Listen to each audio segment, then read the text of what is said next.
Assalamu alaikum wa rahmatullahi wa barakatuh, com você, Chico Rodrigo. As pessoas perguntam e se questionam, Sheik, o que significa aquela expressão inovação, invenção, que toda inovação é um desvio, toda invenção é um desvio, não é? Se perguntam, Sheik, como assim toda inovação e invenção é um desvio? Será que tomar um cafezinho da máquina Nespresso é invenção, é inovação? Vamos ver o seguinte, então. Primeiro, a palavra utilizada, bid'ah, significa inovação, invenção, mas em quê? Na prática religiosa, naquilo que está relacionado, ligado com a prática, com a crença, um ritual, e não no cotidiano, nas vestimentas, nos horários, no cafezinho, na alimentação e nas palavras que as pessoas falam, nas relações sociais entre elas. Bom, as práticas religiosas, as práticas islâmicas, elas podem ser classificadas em três níveis, vamos dizer assim. Primeiro delas, aquilo que Deus disse para fazer, aquilo que Deus disse para não fazer e aquilo que pode fazer, se você quiser. Vamos repetir, vamos dar exemplos e explicar. Aquilo que Deus disse que deve fazer, que é para fazer, são duas, né? Tá aqui um quadro. O que Deus disse para fazer, o que Deus disse para fazer é uma coisa. Pode ser dividido em duas. Aquilo que Deus disse para fazer pode ser algo obrigatório, é um dever, caso se a pessoa não fizer, cometer uma falha. E aquilo que é recomendado, convém, é melhor que faça. E que se fizer, será recompensado por Deus. Então as ordens de Deus são o que é para fazer e o que não é para fazer. O que é para fazer pode ser, então, obrigatório, como os 5 pilares da oração, como o hijab, como o jejum do Ramadã, né? O que é para fazer e que se a pessoa fizer será recompensada e se não fizer será cometer o pecado, né?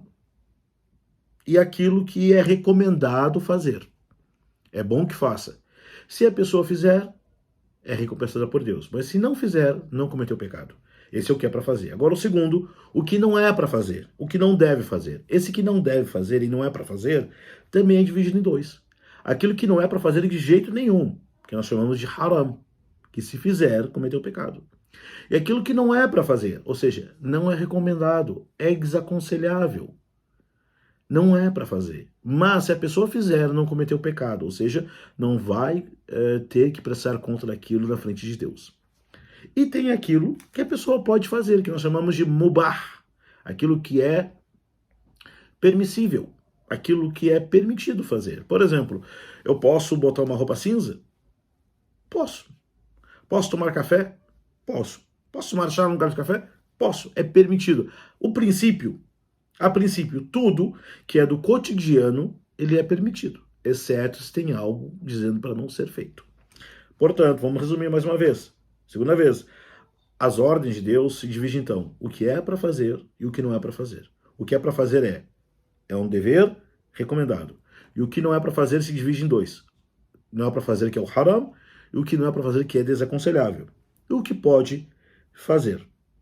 Tudo bem, né? Vamos chegar na bid'ah. Deus nos livra da bid'ah, da inovação. Então, religiosamente, como prática religiosa, como ritual, crença, palavras e ações, nós muçulmanos só praticamos religiosamente, temos como prática religiosa, ritual, crença em palavras, ações, aquilo que é determinado pela religião, tá bom? A bid'ah, a inovação ou a invenção, está relacionado com aquilo que é religioso, ou uma prática religiosa, ou um ritual, ou uma crença de palavras e ações que tem a ver com recompensa, se é pecado ou não, é algo assunto religioso, não tem a ver com os assuntos cotidianos não mundanos. Bom, tem a ver, mas não agora que eu vou falar. Para nós muçulmanos, as ordens, as normas, as regras islâmicas, né? Nós temos então, Deus disse para ser feito, Deus disse para fazer, ou Deus disse para não fazer. Depois, o mensageiro de Deus, com a ordem de Deus, disse para fazer ou disse para não ser feito. Também é recomendado, obrigatório, desaconselhado, proibido. Bom, até aí tudo bem. É através do exemplo do mensageiro de Deus que nós vamos compreender essa ordem, né? No Alcorão fala, وَمَنْ يُطِعِ الرَّسُولِ, e quem obedecer o mensageiro estará obedecendo Allah. Surata 3 no Alcorão fala, diga, obedeçam a Allah e a seu mensageiro. No outro versículo fala, e quem desobedecer o seu mensageiro de Allah, será desviado um desvio profundo. Ou seja, Deus ordena e o mensageiro de Deus, o mensageiro de Deus também ordena aquilo que é para fazer, aquilo que não é para fazer, né? E o mensageiro de Deus dá o exemplo. Por exemplo, no Alcorão Sagrado, fala que tem que fazer a oração, mas não fala se começa a se ler al-Fatiha, se faz o ruku', se faz o sujud. O Alcorão não fala o que deve ser feito, os movimentos, e o Alcorão não fala o que deve ser dito, as frases durante a oração, não é? Vamos arrumar a câmera aqui, deu. O Alcorão não fala. Então o mensageiro de Deus disse, rezem, orem como estão me vendo orar. Ou seja, o exemplo, a prática do mensageiro de Deus, ela elucida, ela é a prática do mensageiro de Deus e a explicação do Alcorão. O Alcorão diz para jejuar, mas não diz que orar exatamente quebra o jejum. O Alcorão diz para jejuar, mas não diz o que invalida o jejum, que não invalida o jejum. Como que nós vamos saber o que invalida o jejum e não invalida o jejum? Através da prática do mensageiro de Deus. E assim por diante, tá bom? Então, como prática religiosa, como ritual, palavras e ações que recebem recompensas de Deus, né? Só é considerada prática religiosa, só pode ser considerada prática religiosa ou islâmica se tal obra, palavras e ações, ela só é válida e aceita se estiver prevista e de acordo. Vou falar de novo e você anote esta regra. Para ser considerado uma prática religiosa, uma prática islâmica, naquilo que compete a recompensas de Deus, dizer que é do Islã, só é válido e aceito por consequência, recompensado, ou seja, só é válido, aceito e recompensado por Deus se estiver previsto e de acordo. Agora nós vamos começar a entender. Se estiver previsto no Alcorão, o que Deus disse para fazer, ou o mensageiro de Deus disse para fazer, previsto, ou de acordo com o profeta de Deus. Por exemplo, no Alcorão disse para rezar, o profeta de Deus disse para fazer, a pessoa recordar de Deus, mas está previsto, tá. E a forma? Então, tem que ser previsto e de acordo. O profeta de Deus, sallallahu alaihi wasallam, que eu passei sobre ele praticava, ele ordenava, ele fazia. O seu sahaba, o que é sahaba mesmo? Procura aqui no meu canal um vídeo quem são os sahaba. São os companheiros mensageiros de Deus. Então o profeta de Deus falava, praticava, demonstrava o que era para ser feito, ordenava, recomendava, ele mesmo dava o exemplo e quem convivia com ele observava, o seguia e também dava o exemplo. Se algo dos companheiros do profeta, se alguém deles fizesse algo que não estava de acordo com o que ensinado o profeta de Deus, corrigia, ou até via um versículo do Alcorão dizendo que aquilo não era para ser feito. Não é? Então nós temos o quê? Vamos voltar. Deus disse, o profeta de Deus disse. Deus disse, o profeta de Deus mostrou como que deve ser feito. Então, para uma ação ser uma obra, prática religiosa, ser válida, aceita e recompensada por Deus, ela deve estar prevista, ou seja, Deus deve ter dito, o mensageiro de Deus deve ter dito para ser feito, e de acordo. Não adianta estar prevista, tem que estar prevista e de acordo. O profeta de Deus fez, seus companheiros fizeram e transmitiram assim por diante. Ou seja, o que então vem a bid'ah? O que é a inovação na religião? O que é bid'ah, né? Então é toda e qualquer prática religiosa, ritual, frase, palavras, expressões religiosas, né, que não está prevista na sua origem e nem estão de acordo com o previsto. Ou seja, então a bid'a, ela pode ser dividida em duas também. Aquilo que a pessoa pratica como se fosse da religião e não é. Ou aquilo que a pessoa pratica sendo da religião ao princípio, mas da forma errada, acrescentando, subtraindo, ou dando outro significado para aquela prática. Por exemplo, o Corão diz para fazer oração, não é? Tá óbvio, o profeta de Deus orou e ensinou as pessoas a rezarem, e tem várias, né? E chega a pessoa, ela pratica a oração de uma forma diferente ao previsto, ou diferente ao previsto e diferente desacordo com o ensinamento do profeta Muhammad. Daí aquele chamado bid'ah. Não é válido, não é aceito. Ah, Sheikh, mas eu rezei com tanta intenção. Não está de acordo. Tem que ser previsto e de acordo, tá? Previsto e de acordo. Tá bom? Sheikh, usar telefone é bid'ah. Tomar café no expresso é bid'ah. Usar relógio é bid'ah. Andar de carro é inovação, é de avião, internet, Instagram, telefone, 4G é bid'ah. Não. A inovação que se fala é na prática religiosa, na religiosidade, no ritual, na crença. Não é no cotidiano, nas inovações do cotidiano. Tá bom? Isso é importante sabermos. Vamos para outro assunto para completar. Então, a vida, volto, a vida é na prática, no ritual, e não na rotina e no cotidiano.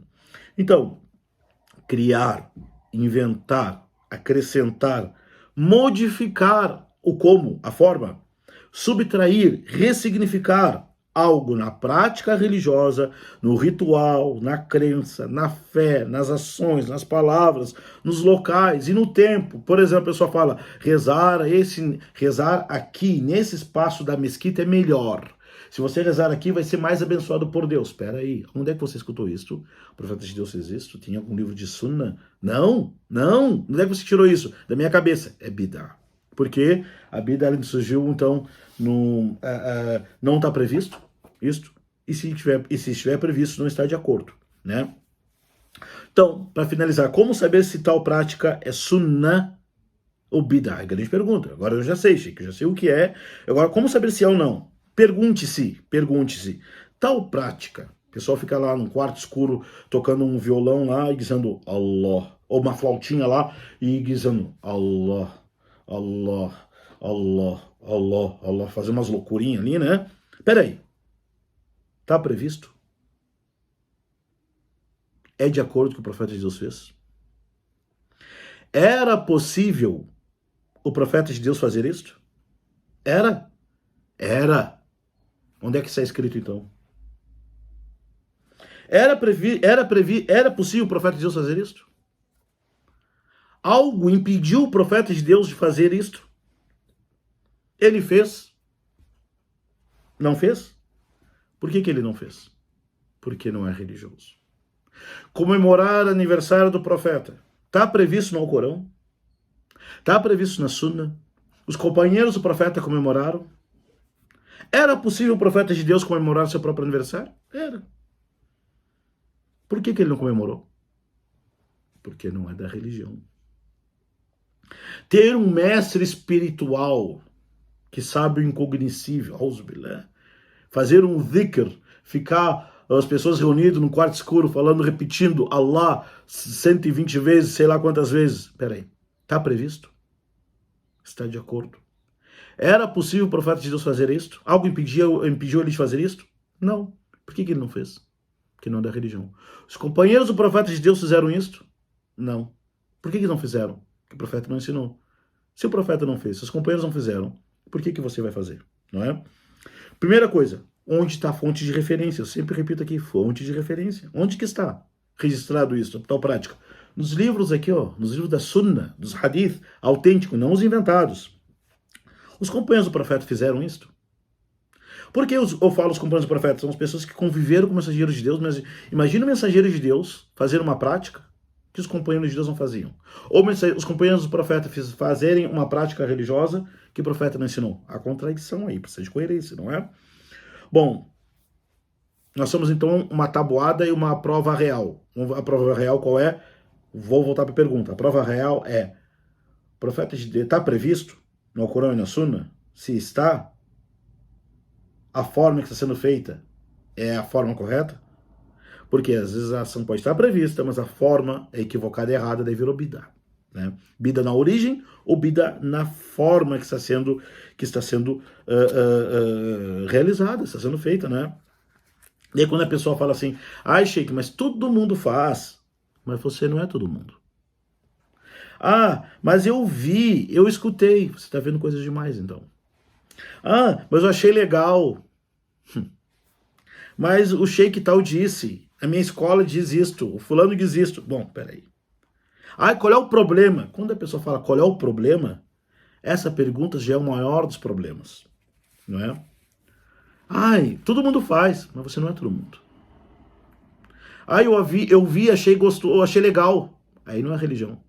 Você pode achar legal a roupa, pode achar legal o time que você torce, pode achar legal gostar coisas do dia a dia. Mas religião é como está previsto e para praticar de acordo. Senão, não é mais religião, não é? Não é mais Islã.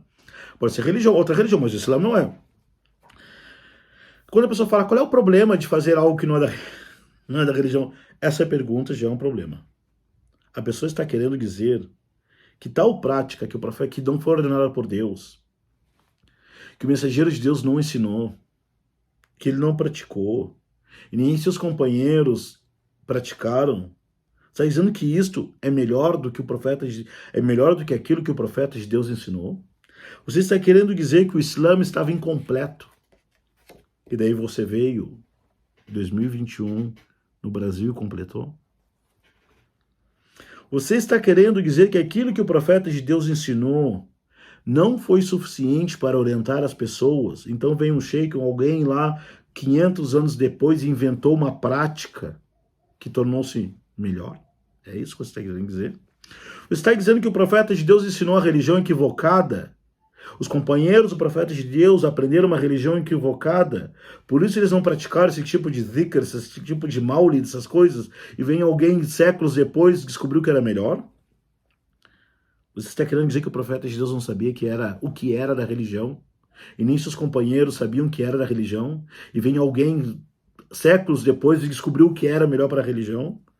Quando a pessoa fala isto, ela está mais perto do desvio do que da orientação. Isto é morbidez, é doença no coração. Como que nasce e surge as bid'ah? Como que nasce e surge? Por ignorância, desconhecer a sunna. A sunna é luz, a bid'ah é escuridão, é treva. Por desconhecimento mesmo. Não sabe, não conhece o Islã de verdade, nem a vida do profeta e a sunna.